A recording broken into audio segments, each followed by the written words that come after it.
Happy Good Friday, everybody. I haven't actually made a video in the light of day for over 2 months, so this natural lighting coming at me is a lovely, lovely change. For those of you that were wondering, my charades from last week, the first one was the movie Up, the second one was the TV show Firefly, the third one was Little Lion Man by Mumford & Sons, and the fourth one was Seven Ancient Wonders, the book by Matthew Riley. Easter story this week. Let's just get into it, I guess.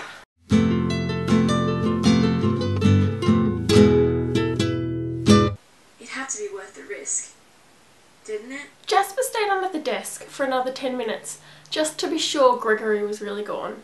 And in that time, his mind was working at 100 miles an hour, trying to work out any other possible way of finding out where the shipment was going, other than asking Gossip Queen Clarissa.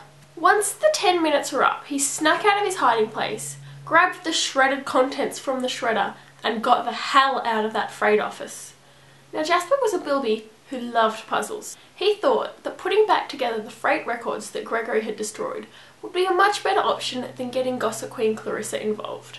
Jasper got back to his burrow and opened the bag containing the contents of the shredder. Oh no, this was not going to be as easy as Jasper thought. The bag was full to the brim of shredded paper. How was Jasper going to separate the freight record he needed from all the other shredded paper in that bag?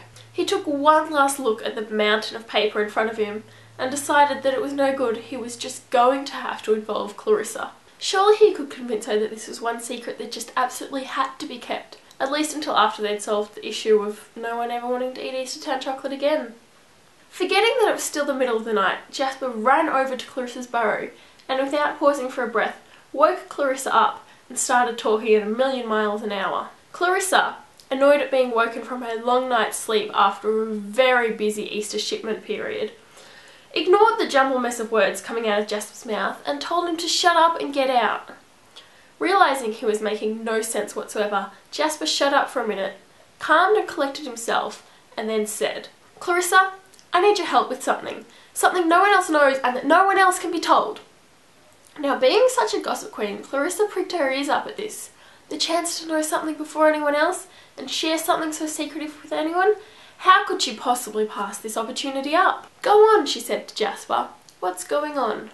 "Before I tell you," Jasper said, "you need to promise me that you won't go gossiping everywhere. Word cannot get out about this. Not yet, anyway. If it helps at all, as soon as everything's been fixed, you can tell everyone exactly what happened." "In fact, I think I want you to." Smiling, Clarissa agreed. What was a little silence before being able to tell everyone something that sounded so secretive, so important, so... "I promise!" Clarissa yelped, unable to contain herself anymore. "Just tell me what's going on already!" So Jasper explained everything. Gregory, the overheard conversation, the shredded records, and what he needed from Clarissa, the route of the final Easter shipment. All the while, Clarissa's brain was ticking overtime. If she helped Jasper, if they stopped the shipment and the thing, whatever it was Gregory had put inside, not only would she have the biggest piece of gossip going around, oh no, she would be known as the bunny that saved Easter. Oh, didn't I mention that Clarissa was a bunny, not a bilby like Jasper? And luckily for Clarissa, she knew exactly where the final shipment was being delivered.